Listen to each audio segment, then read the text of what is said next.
صباح الخير، صباح العافية، صباح النشاط. آه، اليوم حبيت أسوي وياكم نوعين من الطرشي اللي هو الطرش الأحمر والطرش الأصفر. يا ريت منكم لايك للفيديو وتشتركون بقناتي، وخلينا نبدي بالمكونات ونقول بسم الله. أنا هاي الخضار اللي موجودة عندي، لا تتقيدون بأي شي، جيبوا الموجود عندكم وتعالوا خلينا نسوي أطيب نوعين من الطرشي. خليت كمية من الماء وعليها ملح. هنا راح أسلق الخضار يعني مجرد دقيقة أو دقيقتين. عندي شلغم وشوندر وفلفل واحد راس وقرنابيط ولهانة حمرة. طبعا هذه مكونات الطرش الأحمر. راح أسلقهم هيجي سلقة خفيفة. بعدها راح أكمل كل الخضار بنفس الطريقة.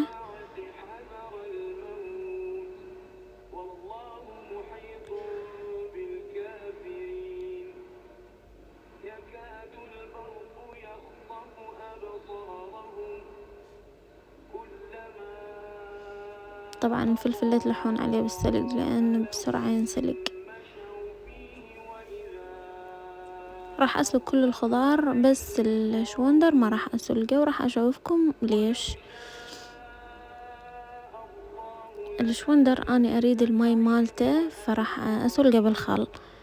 راح أخلي هذا الخل حتى يصير طرشي أحمر مثل ما قلت لكم، وما أذب الماي مال سلق الشوندر.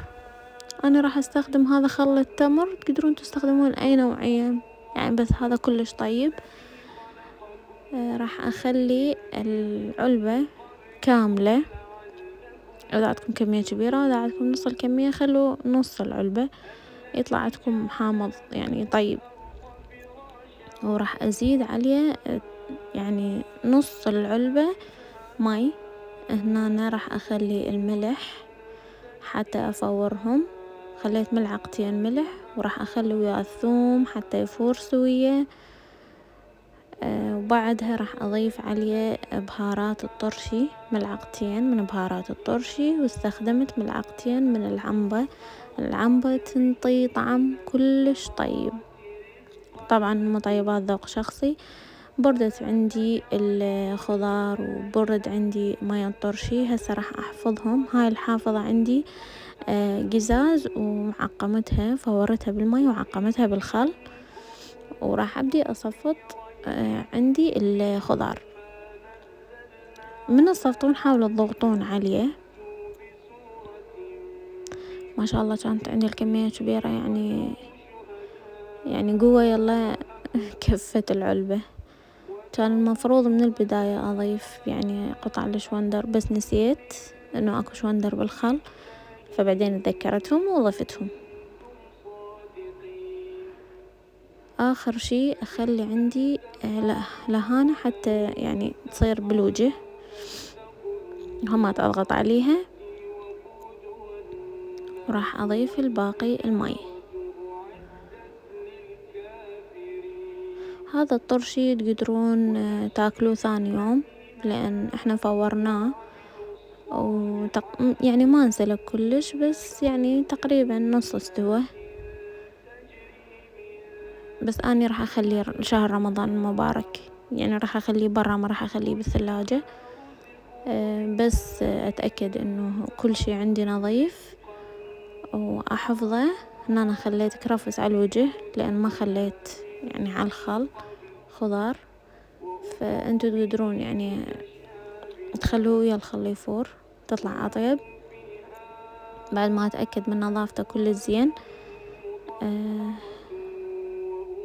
ما بين عندي إنه أنا خليت كيس مال مطبخ يعني جوا على الوجه وسديت عليه كل زين، وهذا عندي جاهز. وهنا للثاني النوع الثاني راح استخدم خيار، وكان عندي شوية قرنابيط، وهنا لهانة بيضة وجزر. طبعا هذا طرشي أصفر فلازم استخدم لهانة بيضة.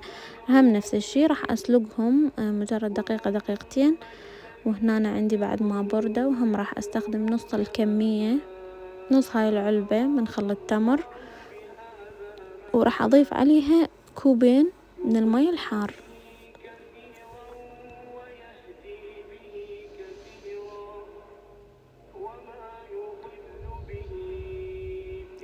راح أضيف عليهم المطيبات اللي متوفرة عندي، واللي عندي متوفر ملعقتين ملح، وأضيف عليهم ملعقة من بهارات الطرشي. استخدم وياها كزبرة، أنا كلش أحب الكزبرة بالطرشي. استخدمت ملعقة يعني ممسوحة من الكركم تنطي لون أصفر.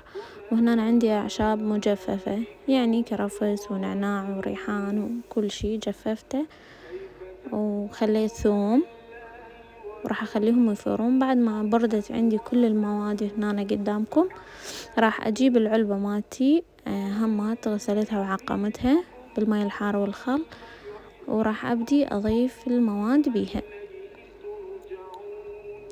المواد هيجي خلطوها خلطة واحدة وضيفوا عشوائي، بس أني لين كانت عندي كمية الخيار أكثر حبيت أضيف جوا خيار وبعدين أخلطها وأضيف.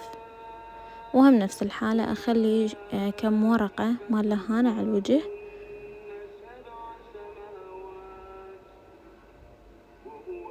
إذا وصلتوا هنا للفيديو يا ريت تشتركون بقناتي وتفعلون الجرس حتى توصلكم فيديوهاتي جديدة، ويا ريت تصلون على النبي، اللهم صل على سيدنا محمد وعلى آله وصحبه وسلم. بعد ما كملت كل الخضار بالعلبة راح أضيف عليهم الخل.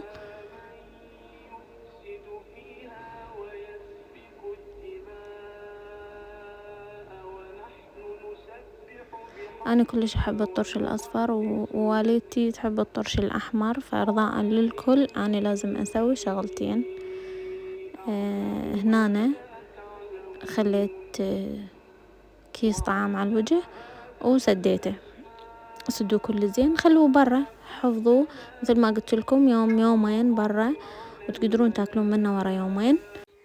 هاي الطرق قدامكم أتمنى تجربوها، لأن ما شاء الله وحدة أطيب من وحدة، وبالعافية مقدما على أي طريقة تجربوها.